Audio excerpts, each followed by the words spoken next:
আজি হাগ্ৰামা মহিলাৰী ডাঙৰীয়াই নিজে এটা একদম ডাঙৰ কনফিউজনত আছে কি কৰিম কি নকৰিম তেখেতৰ সতীৰ্থবিলাক ওলাই গ'ল হাগ্ৰামাই হিম্মত কৰিব লাগিছিলে বিটিআৰত শান্তি আনাৰ কাৰণে হাগ্ৰামাই হিম্মত কৰিব লাগিছিলে যেতিয়া ইয়াত জ্বলাজ্বলি হৈছে এই জুইটো নুমাবৰ কাৰণে হাগ্ৰামাই হিম্মত কৰিব লাগিছিলে যিটো বৰা অনবৰা হৈছে এইটো সমাধান কৰাৰ কাৰণে হাগ্ৰামাই হিম্মত কৰিব লাগিছিলে বিভিন্ন জাতি জনগোষ্ঠীৰ মাটি বাৰীটো মানে সমস্যা সমাধান কৰিবৰ কাৰণে হাগ্ৰামা মহিলাৰে হিম্মত কৰিব লাগিছিলে স্কুল কলেজবিলাক ঠিক কৰাৰ কাৰণে বিটিআৰত সবকো নিৰাপত্তা প্ৰদান কৰাৰ কাৰণে গতিকে যেটো হিম্মত হাগ্ৰামাই গোটাব লাগিছিলে ইটো হিম্মত গোটাব পৰা নাই ৰাজনৈতিক দল খোলাটো ভাৰতত নতুন নহয়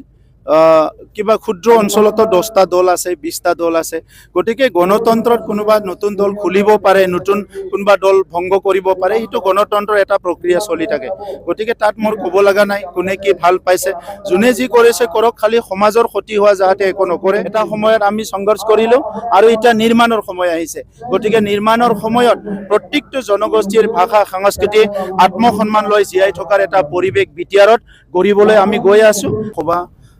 ইয়াত আয়োজন কৰিছে আৰু ইয়াত সকলো আদিবাসী আমাৰ ছাত্ৰ সংগঠন সাহিত্য সভা সকলো উপস্থিত আছে আৰু মই এই মহোৎসৱত আহি পেলাই খুব আনন্দিত হৈছো এটা জনগোষ্ঠীয়ে নিজৰ যিমানখিনি গ্ৰুপছ আছে একেলগে লৈ জনগোষ্ঠীটো কেনেকৈ আগুৱাই যাব ইয়াৰ কাৰণে এটা সন্মিলন পাতিছে আৰু আজিৰ সময়ত তেনেকুৱা সন্মিলন তেনেকুৱা সভাৰ বহুত প্ৰয়োজন আছে কাৰণ আজিৰ সময়ত আমি একেলগে আগবাঢ়ি যাব লাগিব এটা সময়ত আমি বুজি পোৱা নাছিলো এই কাৰণে আমাৰ মাজত কোনোবাই ঘাট সংঘাত প্ৰতিঘাতবিলাক সৃষ্টি কৰিব পাৰিছিলে বিভিন্ন সংঘাত আমাৰ মাজত হৈছিলে আৰু ইয়াৰ কাৰণে আমাৰ বহুত ক্ষতি হৈ গ'ল গতিকে আজি মই এই কাৰণে ইয়াত আহিছো যোৱা সময়ত আমাৰ মাজত বিভিন্ন সংঘাত হৈছে বিভিন্ন ক্ষতি হৈছে এইবিলাক আমি পাহৰি যাই নতুন সমাজ গঢ়াৰ কাৰণে আগবাঢ়ি যাব লাগিব আমাৰ যিসকল আদিবাসী ইয়াত আছে তেখেতসকলে বহুত সংগ্ৰাম কৰিছে সাংবিধানিক অধিকাৰৰ কাৰণে তেখেতসকলে অস্ত্ৰ লৈও সংগ্ৰাম কৰিছে বড়োসকলেও সাংবিধানিক অধিকাৰৰ কাৰণে বহুত সংগ্ৰাম কৰিছে অস্ত্ৰ লৈও সংগ্ৰাম কৰিছিলে আৰু আজি সবে মূল খুঁটিত আহিল শান্তি আহিল আৰু এইখিনি সময়ত সংঘৰ্ষৰ পিছত এতিয়া নিৰ্মাণৰ সময় আহিছে এটা সময়ত আমি সংঘৰ্ষ কৰিলো আৰু এতিয়া নিৰ্মাণৰ সময় আহিছে গতিকে নিৰ্মাণৰ সময়ত প্ৰত্যেকটো জনগোষ্ঠীৰ ভাষা সংস্কৃতি আত্মসন্মান লৈ জীয়াই থকাৰ এটা পৰিৱেশ বিটিআৰত গঢ়িবলৈ আমি গৈ আছো আৰু এটো অলৰেডি সৃষ্টি হৈছে আৰু ইয়াৰ কাৰণে মই প্ৰধানমন্ত্ৰী নৰেন্দ্ৰ মোদী ডাঙৰীয়া গৃহমন্ত্ৰী অমিত শাহ ডাঙৰীয়া অসমৰ মুখ্যমন্ত্ৰী ডক্টৰ হিমন্ত বিশ্ব শৰ্মা ডাঙৰীয়াক ধন্যবাদ জনাও কাৰণ তেখেতসকলে সিধাকৈ বড়োলেণ্ড অঞ্চলত তেখেতসকলৰ যিটো ব্লেছিং তেখেতসকলৰ যিটো গাইডেন্স এটো আছে এই কাৰণে কম সময়ৰ ভিতৰতে বড়োলেণ্ড অঞ্চলটো আমি পৰিৱৰ্তন কৰিবলৈ সক্ষম হৈছে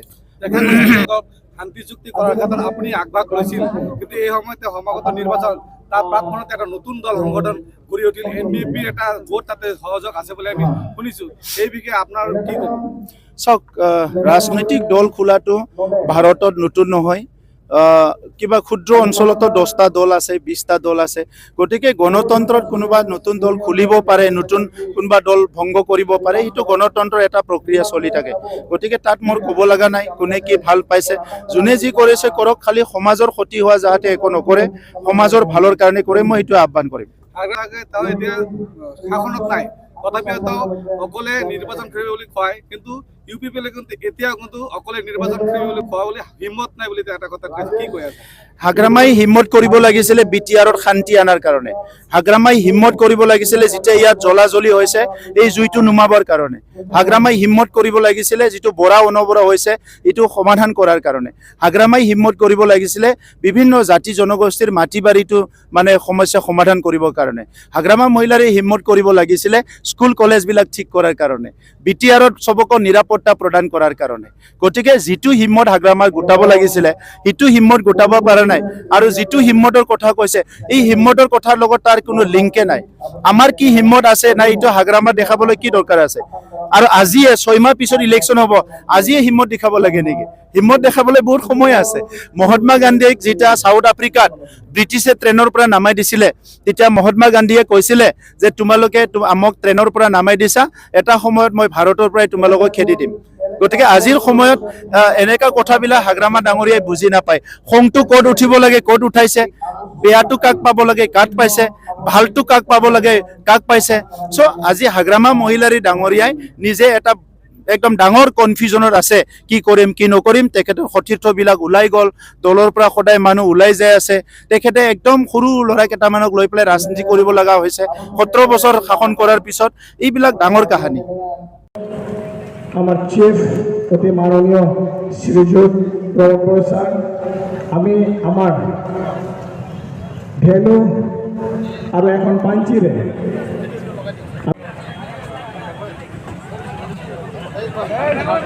এখন ভেনু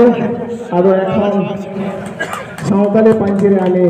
আদরণীয় জনায় সম্বর্ধনা জ্ঞাপন করেছি থ্যাংক ইউ স্যার আমি সম্বর্ধনা জ্ঞাপন করেছি